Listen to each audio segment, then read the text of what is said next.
हाँ जी सत श्रीकाल सारिਆਂ ਨੂੰ जी उम्मीद आ ਤੁਸੀਂ ਸਾਰੇ ਠੀਕ ਹੋਵੋਗੇ। ਇੱਕ ਵਾਰ ਫਿਰ ਤੋਂ ਸਵਾਗਤ ਆ ਤੁਹਾਡਾ ਆਪਣੇ ਫਿਟਨੈਸ ਚੈਨਲ ਤੇ। ਜਿੱਦਾਂ ਕਿ ਵੀਡੀਓ ਦਾ ਤੁਸੀਂ ਟਾਈਟਲ ਤੇ ਥੰਬਨੇਲ ਪੜ੍ਹ ਹੀ ਲਿਆ ਹੋਣਾਗਾ ਵੀ ਅੱਜ ਦੀ ਜਿਹੜੀ ਆਪਣੀ ਵੀਡੀਓ ਉਹ ਕਿਸ ਟੌਪਿਕ ਤੇ ਹੋਣ ਵਾਲੀ ਹੈ। ਚਲੋ ਵੀਡੀਓ ਨੂੰ ਕਰਦੇ ਆ ਸਟਾਰਟ।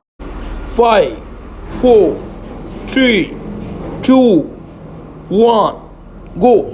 हाँ जी ਅੱਜ ਦੀ ਵੀਡੀਓ ਵਿੱਚ ਅਸੀਂ ਗੱਲ ਕਰਾਂਗੇ ਕ੍ਰੀਟੀਨ ਬਾਰੇ। ਬਹੁਤ ਹੀ ਪਪੂਲਰ ਸਪਲੀਮੈਂਟ ਆ ਤੇ ਬਹੁਤ ਹੀ ਸਸਤਾ ਸਪਲੀਮੈਂਟ ਹੈਗਾ। ਕ੍ਰੀਟੀਨ ਕਿੱਦਾਂ ਲੈਣਾ ਚਾਹੀਦਾ, ਕੀ ਬੈਨੀਫਿਟ ਨੇ ਇਹਦੇ, ਕੀ ਨੁਕਸਾਨ ਨੇ ਇਹਦੇ ਤੇ ਇਹਦੇ ਮਿੱਥ ਬਾਰੇ ਵੀ ਆਪਾਂ ਗੱਲ ਕਰਾਂਗੇ ਤੇ ਕਿੱਦਾਂ ਕਦੋਂ ਤੇ ਸਾਨੂੰ ਕਿਵੇਂ ਲੈਣਾ ਚਾਹੀਦਾ। ਸਭ ਤੋਂ ਪਹਿਲਾਂ ਆਪਾਂ ਗੱਲ ਕਰਦੇ ਹਾਂ ਕਿ ਵੀ ਕ੍ਰੀਟੀਨ ਹੁੰਦਾ ਕੀ ਹੈਗਾ। ਕ੍ਰੀਟੀਨ ਆਪਣੀ ਬਾਡੀ ਦੇ ਵਿੱਚ ਨੈਚੁਰਲ ਵੀ ਪ੍ਰੋਡਿਊਸ ਹੁੰਦਾ ਹੈਗਾ। ਕ੍ਰੀਟੀਨ ਆਪਣੀ ਬਾਡੀ ਦੇ ਵਿੱਚ ਲੀਵਰ, ਕਿਡਨੀ ਤੇ ਪੈਂਕਰੀਅਸ ਦੇ ਵਿੱਚ ਪ੍ਰੋਡਿਊਸ ਹੁੰਦਾ ਹੈਗਾ।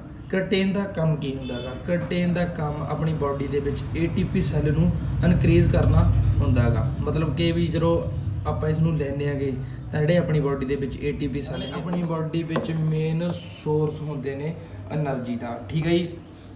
ਤੇ ਆਪਣੀ ਜਿਹੜਾ ਕ੍ਰੀਟੀਨ ਜਦੋਂ ਆਪਾਂ ਲੈਂਦੇ ਹਾਂ ਆਪਣੇ ATP ਸੈੱਲ ਇਨਕਰੀਜ਼ ਹੁੰਦੇ ਨੇ ਤੇ ਇਹ ਆਪਣੀ ਬਾਡੀ ਦੀ ਓਵਰਆਲ ਪਰਫਾਰਮੈਂਸ ਨੂੰ ਵਧਾ ਦਿੰਦੇ ਨੇ, ਠੀਕ ਹੈ ਜੀ। ਤੇ ਹੁਣ ਆਪਾਂ ਗੱਲ ਕਰਦੇ ਹਾਂ ਕਿ ਵੀ ਕ੍ਰੀਟੀਨ ਨੂੰ ਲੈਣ ਦੇ ਫਾਇਦੇ ਕੀ ਨੇ ਤੇ ਨੁਕਸਾਨ ਕੀ ਨੇ। ਸਭ ਤੋਂ ਪਹਿਲਾਂ ਤਾਂ ਇਹਦਾ ਇਹ ਫਾਇਦਾ, ਇਹ ਬੈਨੀਫਿਟ ਆਪਾਂ ਨੂੰ ਕਿ ਆਪਣੀ ਸਟਰੈਂਥ ਨੂੰ ਵਧਾ ਦਿੰਦਾ ਹੈਗਾ, ਠੀਕ ਹੈ ਜੀ। ਜਦੋਂ ਆਪਾਂ ਇਹ ਸਪਲੀਮੈਂਟ ਨੂੰ ਯੂਜ਼ ਕਰਨਾ ਸ਼ੁਰੂ ਕਰਦੇ ਹਾਂ 2 ਤੋਂ 3 ਵੀਕ ਦੇ ਵਿੱਚ ਆਪਾਂ ਨੂੰ ਇਹ ਜਿਹੜੇ ਸਪਲੀਮੈਂਟ ਆ ਇਹਦਾ ਰਿਜ਼ਲਟ ਮਿਲਣਾ ਸ਼ੁਰੂ ਹੋ ਜਾਂਦਾ ਤੇ ਤੁਹਾਨੂੰ ਖੁਦ ਨੂੰ ਵੀ ਪਤਾ ਲੱਗਣਾ ਲੱਗ ਜਾਂਦਾ ਵੀ ਹਾਂ ਆਪਾਂ ਨੂੰ ਵੀ ਕੋਈ ਚੀਜ਼, ਕੋਈ ਸਪਲੀਮੈਂਟ ਆਪਾਂ ਲੈ ਰਹੇ ਹਾਂ, ਠੀਕ ਹੈ ਜੀ।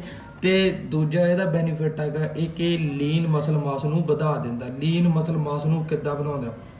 ਜਿਹੜਾ ਇਹ ਸਪਲੀਮੈਂਟ ਹੈਗਾ ਜਦੋਂ ਆਪਾਂ ਕੰਜ਼ੂਮ ਕਰਦੇ ਹਾਂ, ਇਹਨੂੰ ਯੂਜ਼ ਕਰਦੇ ਹਾਂ ਤਾਂ ਇਹ ਆਪਣੀ ਬਾਡੀ ਦੇ ਵਿੱਚ ਮਸਲ 'ਚ ਐਕਸੈਸ ਵਾਟਰ ਨੂੰ ਹੋਲਡ ਕਰਕੇ ਰੱਖਦਾ, ਜਿਹਦੇ ਕਰਕੇ ਆਪਣੇ ਜਿਹੜੇ ਮਸਲ ਦੀ ਵੋਲਿਊਮ ਵੱਧ ਜਾਂਦੀ ਹੈ ਤੇ ਮਸਲ ਆਪਣਾ ਗਰੋ ਹੋਣ ਲੱਗ ਜਾਂਦਾ। ਤੇ ਇਹਦਾ ਦੂਜਾ ਬੈਨੀਫਿਟ ਇਹ ਹੈ ਕਿ ਇਹ ਆਪਣੀ ਸ਼ੂਗਰ ਨੂੰ ਵੀ ਕੰਟਰੋਲ ਦੇ ਵਿੱਚ ਰੱਖਦਾ। ਤੇ ਹੁਣ ਆਪਾਂ ਗੱਲ ਕਰਦੇ ਹਾਂ ਕਿ ਆਪਾਂ ਨੂੰ ਕਿਹੜਾ ਕ੍ਰੀਟੀਨ ਲੈਣਾ ਚਾਹੀਦਾ। ਦੇਖੋ ਵੈਸੇ ਤਾਂ ਮਾਰਕੀਟ ਦੇ ਵਿੱਚ ਬਹੁਤ ਫੈਂਸੀ ਕ੍ਰੀਟੀਨ ਅਵੇਲੇਬਲ ਨੇ, ਜਿੱਦਾਂ ਕਿ ਮੋਨੋਹਾਈਡਰੇਟ ਕ੍ਰੀਟੀਨ, ਮੈਕਰੋਨਾਈਡਸ ਕ੍ਰੀਟੀਨ, ਨਾਈਟਰੇਟ ਕ੍ਰੀਟੀਨ, HCl। ਬਟ ਇਹਨਾਂ ਵਿੱਚੋਂ ਸਭ ਤੋਂ ਜਿਹੜਾ ਬੈਸਟ ਹੈਗਾ ਉਹ ਆਪਣੇ ਹੈਗਾ ਕ੍ਰੀਟੀਨ ਮੋਨੋਹਾਈਡਰੇਟ। ਕਿਉਂਕਿ ਜਿਹੜਾ ਕ੍ਰੀਟੀਨ ਮੋਨੋਹਾਈਡਰੇਟ ਆਪਣੀ ਬਾਡੀ ਦੇ ਵਿੱਚ 99.9% ਅਬਜ਼ਰਬ ਹੋ ਜਾਂਦਾ ਬਾਕੀ ਅਦਰਸ ਜਿਹੜੇ ਨੇ ਅਦਰ ਕ੍ਰੀਟੀਨ ਦੇ ਨਾਲੋਂ।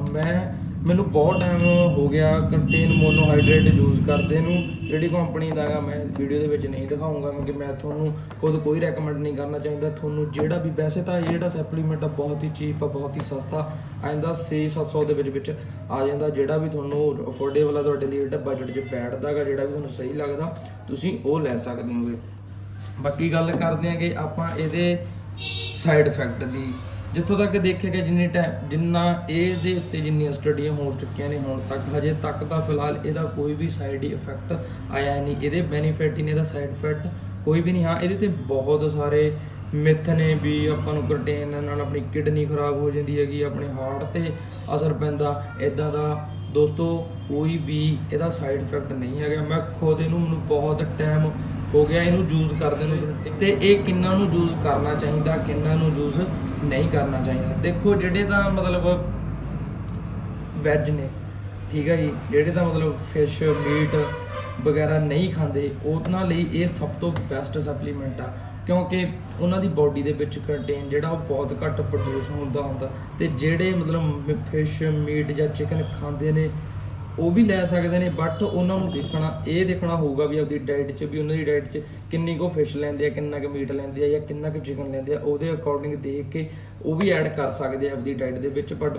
ਉਹਨਾਂ ਨੂੰ ਇਹ ਦੇਖਣਾ ਪਊ ਵੀ ਪਹਿਲਾਂ ਅਸੀਂ ਇਹ ਕਿੰਨੀਆਂ ਕੁ ਚੀਜ਼ਾਂ ਮਤਲਬ ਫਿਸ਼ ਜੋ ਵੀ ਹੁਣ ਤੁਹਾਨੂੰ ਦੱਸਿਆ, ਫਿਸ਼, ਚਿਕਨ ਤੇ ਮੀਟ ਵੀ ਕਿੰਨਾ ਕੁ ਐਡ ਕਰਦੇ ਨੇ ਕਿਉਂਕਿ ਉਹਨਾਂ ਦੇ ਵਿੱਚ ਵੀ ਕ੍ਰੀਟੀਨ ਹੁੰਦਾ ਗਾ ਤੇ ਆਪਣੀ ਬਾਡੀ ਕੁਝ ਕੁ ਮਾਤਰਾ ਦੇ ਵਿੱਚ ਹੀ ਆਪਣੀ ਬਾਡੀ ਪ੍ਰੋਡਿਊਸ ਕਰਦੀ ਹੈਗੀ, ਠੀਕ ਹੈ ਜੀ। ਤੇ ਜਿੱਦਾਂ ਕਿ ਕਹਿੰਦੇ ਆ ਕਿ ਵੀ ਕ੍ਰੀਟੀਨ ਲੈਣ ਦੇ ਨਾਲ ਕਿਡਨੀ ਖਰਾਬ ਹੋ ਜਾਂਦੀ ਆ, ਇੱਦਾਂ ਦੀ ਕੋਈ ਵੀ ਗੱਲ ਨਹੀਂ। ਤੁਸੀਂ ਖੁਦ ਗੂਗਲ 'ਤੇ ਰਿਸਰਚ ਕਰ ਸਕਦੇ ਹੋ, ਠੀਕ ਹੈ ਜੀ। ਤੇ ਹੁਣ ਤੱਕ ਆਪਾਂ ਨੂੰ ਪਤਾ ਲੱਗ ਗਿਆ ਵੀ ਕ੍ਰੀਟੀਨ ਹੁੰਦਾ ਕੀ ਆ, ਕਿੱਦਾਂ ਕੰਮ ਕਰਦਾ, ਆਪਾਂ ਨੂੰ ਇਹਦੇ ਕੀ ਬੈਨੀਫਿਟ ਨੇ, ਸਾਈਡ ਇਫੈਕਟ ਨੇ, ਜਾਂ ਫਿਰ ਇਹਦੇ 'ਤੇ ਕੀ ਮਿੱਥ ਬਣੇ ਹੋਏ ਨੇ ਤੇ ਕਿੱਦਾਂ। ਹੁਣ ਆਪਾਂ ਗੱਲ ਕਰਦੇ ਹਾਂ ਵੀ ਕਿੱਦਾਂ ਇਹਨੂੰ ਲੈਣਾ ਚਾਹੀਦਾ, ਠੀਕ ਹੈ ਜੀ। ਦੇਖੋ ਕਈ ਹੁੰਦੇ ਨੇ ਇਹਨੂੰ ਲੋਡਿੰਗ ਦੇ ਫੇਸ 'ਚ ਵੀ ਲੈਂਦੇ ਨੇ, ਕਈ ਨੋ ਲੋਡਿੰਗ ਦੇ ਫੇਸ 'ਚ ਵੀ ਲੈਂਦੇ ਨੇ। ਮੈਂ ਤਾਂ ਤੁਹਾਨੂੰ ਇਹ ਸੁਜੈਸਟ ਕਰੂੰਗਾ ਕਿ ਤੁਸੀਂ ਇਹਨੂੰ ਨੋ ਲੋਡਿੰਗ ਦੇ ਫੇਸ 'ਚ ਹੀ ਲਓ। ਤੁਸੀਂ ਇਹਨੂੰ ਪਰ ਡੇ ਦੇ ਹਿਸਾਬ ਨਾਲ ਮਤਲਬ 3 ਤੋਂ 5 ਗ੍ਰਾਮ ਦੇ ਵਿੱਚ ਇੱਕ ਦਿਨ ਦੇ ਵਿੱਚ ਇਹਨੂੰ ਲੈ ਸਕਦੇ ਹੋਗੇ, ਠੀਕ ਹੈ ਜੀ। ਤੁਹਾਨੂੰ ਲੋਡ ਕਰਨ ਦੀ ਕੋਈ ਲੋੜ ਨਹੀਂ ਹੈਗੀ। ਵੈਸੇ ਤਾਂ ਬਈ ਕਈ ਕਰਦੇ ਵੀ ਨੇ, ਪਰ ਮੇਰੇ ਹਿਸਾਬ ਨਾਲ ਜਿੰਨਾ ਕਿ ਮੇਰਾ ਐਕਸਪੀਰੀਅੰਸ ਹੈ, ਜਿੰਨੇ ਕੁ ਟਾਈਮ ਤੈਨੂੰ ਮੈਂ ਯੂਜ਼ ਕੀਤਾ, ਲੋਡਿੰਗ ਕਰਨ ਨਾਲ ਤੇ ਨਾ ਲੋਡਿੰਗ ਕਰਨ ਨਾਲ ਇਹਨੂੰ ਕੋਈ ਜ਼ਿਆਦਾ ਫਰਕ ਨਹੀਂ ਪੈਂਦਾ। ਬੈਨੀਫਿਟ ਇਹਦੇ ਸੇਮ ਹੀ ਨੇ, ਰਿਜ਼ਲਟ ਇਹਦੇ ਸੇਮ ਹੀ ਨੇ, ਠੀਕ ਹੈ ਜੀ। ਹੁਣ ਗੱਲ ਕਰਦੇ ਹਾਂਗੇ ਆਪਾਂ ਕਿ ਇਹਨੂੰ ਪੋਸਟ ਵਰਕਆਊਟ ਲੈਣਾ ਚਾਹੀਦਾ ਜਾਂ ਪ੍ਰੀ ਵਰਕਆਊਟ ਲੈਣਾ ਚਾਹੀਦਾ। ਤੁਸੀਂ ਇਹਨੂੰ ਦਿਨ ਦੇ ਵਿੱਚ ਕਿਸੇ ਵੀ ਟਾਈਮ ਲੈ ਸਕਦੇ ਹੋ, ਠੀਕ ਹੈ ਜੀ। ਇਹਨੂੰ ਤੁਸੀਂ ਦਿਨ ਦੇ ਵਿੱਚ ਤੁਸੀਂ ਆਪਦੇ ਮਾਰਨਿੰਗ ਬ੍ਰੇਕਫਾਸਟ ਤੋਂ ਬਾਅਦ ਵੀ ਤੁਸੀਂ ਇਹਨੂੰ ਲੈ ਸਕਦੇ ਹੋ, ਦੁਪਹਿਰ ਟਾਈਮ ਵੀ ਲੈ ਸਕਦੇ ਹੋ, ਮਿਡ ਮੀਲ 'ਚ ਵੀ ਲੈ ਸਕਦੇ ਹੋ। ਪਰ ਜ਼ਿਆਦਾ ਇਹਦੇ ਜੇ ਬੈਸਟ ਰਿਜ਼ਲਟ ਲੈਣੇ ਹੈਗੇ ਤਾਂ ਤੁਸੀਂ ਇਹਨੂੰ ਪੋਸਟ ਵਰਕਆਊਟ ਲਓ। ਪੋਸਟ ਵਰਕਆਊਟ ਦੇ ਵਿੱਚ ਜਿਹੜਾ ਤੁਹਾਡਾ ਪ੍ਰੋਟੀਨ ਸ਼ੇਕ ਹੁੰਦਾ, ਤੁਸੀਂ ਉਹਦੇ ਵਿੱਚ ਤੁਸੀਂ ਆਪਣਾ ਜਿਹੜਾ ਕ੍ਰੀਟੇਨ ਐਡ ਕਰੋ ਤਾਂ ਤੁਹਾਨੂੰ ਬਹੁਤ ਹੀ ਮੱਚ ਬੈਟਰ ਰਿਜ਼ਲਟ ਮਿਲਣਗੇ ਕੰਪੈਰੀਜ਼ਨ ਜੇ ਕਰੀਏ ਆਪਾਂ ਨੂੰ ਜੇ ਪਾਣੀ ਦੇ ਲੈਣ ਦੇ ਨਾਲ, ਠੀਕ ਹੈ ਜੀ। ਤਾਂ ਉਹਦੇ ਵਿੱਚ ਤੁਸੀਂ ਇਹਨੂੰ ਕੰਜ਼ਿਊਮ ਕਰੋ ਤੇ ਜਦੋਂ ਤੁਸੀਂ ਆਪਣਾ ਕ੍ਰੀਟੇਨ ਯੂਜ਼ ਕਰਦੇ ਹੋਗੇ, ਠੀਕ ਹੈ ਜੀ, ਤਾਂ ਉਦੋਂ ਤੁਸੀਂ ਇੱਕ ਗੱਲ ਹਮੇਸ਼ਾ ਯਾਦ ਰੱਖਣੀ ਹੈ, ਜਿਹੜੀ ਤੁਹਾਡੀ ਪਾਣੀ ਦੀ ਇਨਟੇਕ ਆ ਉਹ ਤੁਸੀਂ ਵਧਾ ਦੇਣੀ ਹੈ। ਘੱਟੋ ਘੱਟ 4 ਤੋਂ 5 ਲੀਟਰ ਦਾ ਤੁਸੀਂ ਪਾਣੀ ਦਿਨ ਦੇ ਵਿੱਚ ਪੀਣਾ ਹੀ ਪੀਣਾ। ਕਿਉਂਕਿ ਜਿਹੜਾ ਜਦੋਂ ਆਪਾਂ ਕ੍ਰੀਟੇਨ ਸਪਲੀਮੈਂਟ ਯੂਜ਼ ਕਰਦੇ ਹਾਂ ਤਾਂ ਇਹ ਆਪਣੇ ਮਸਲ ਦੇ ਵਿੱਚ ਵਾਟਰ ਨੂੰ ਹੋਲਡ ਕਰਕੇ ਰੱਖਦਾ ਤੇ ਬਾਡੀ ਨੂੰ ਪਾਣੀ ਦੀ ਵੱਧ ਤੋਂ ਵੱਧ ਜ਼ਰੂਰਤ ਹੁੰਦੀ ਆ, ਠੀਕ ਹੈ ਜੀ। ਵੈਸੇ ਵੀ ਪਾਣੀ ਦਾ ਆਪਾਂ ਨੂੰ ਵੱਧ ਹੀ ਪੀਣਾ ਚਾਹੀਦਾ, ਠੀਕ ਹੈ ਜੀ। ਤੇ ਹੁਣ ਗੱਲ ਕਰਦੇ ਹਾਂ ਆਪਾਂ, ਤੇ ਕਈ ਕਹਿੰਦੇ ਆ ਕਿ ਵੀ ਜਦੋਂ ਜਿੰਨਾ ਟਾਈਮ ਆਪਾਂ ਕ੍ਰੀਟੇਨ ਲੈਂਦੇ ਆ ਆਪਣੀ ਸਟਰੈਂਥ ਬਣੀ ਰਹਿੰਦੀ ਆ, ਤੇ ਜਦੋਂ ਆਪਾਂ ਇਹਨੂੰ ਛੱਡ ਦਿੰਦੇ ਆ ਤਾਂ ਜਿਹੜਾ ਆਪਣਾ ਲੀਨ ਮਸਲ ਮਾਸ ਇਹਦੇ ਨਾਲ ਵਧਿਆ ਹੁੰਦਾ ਉਹ ਘਟ ਜਾਂਦਾ ਹੁੰਦਾ। ਇੱਦਾਂ ਦੀ ਕੋਈ ਵੀ ਗੱਲ ਨਹੀਂ ਹੈਗੀ।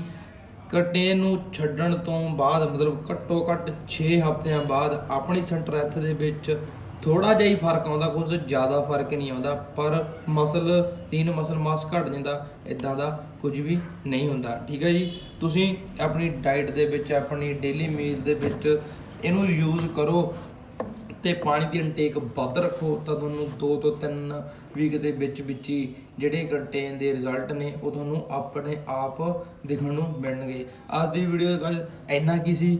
ਉਮੀਦ ਆ ਮੈਨੂੰ ਤੁਹਾਨੂੰ ਵੀਡੀਓ ਪਸੰਦ ਆਈ ਹੋਊਗੀ। ਵੀਡੀਓ ਨੂੰ ਲਾਈਕ ਕਰ ਦਿਓ, ਸ਼ੇਅਰ ਕਰਨਾ ਨਾ ਭੁੱਲਿਓ ਤੇ ਕਮੈਂਟ ਬਾਕਸ ਵਿੱਚ ਆਪਣਾ ਓਪੀਨੀਅਨ ਨਾ ਦੇਣਾ ਭੁੱਲਿਓ। ਤਦ ਤੱਕ ਲਈ ਦਿਓ ਇਜਾਜ਼ਤ, ਮਿਲਦੇ ਹਾਂ ਫਿਰ ਆਪਾਂ ਇੱਕ ਹੋਰ ਨਵੀਂ ਇੰਟਰਸਟਿੰਗ ਨੌਲੇਜਫੁਲ ਵੀਡੀਓ ਦੇ ਨਾਲ। ਤਦ ਤੱਕ ਲਈ ਈਟ ਹੈਲਦੀ, ਸਟੇ ਹੈਲਦੀ।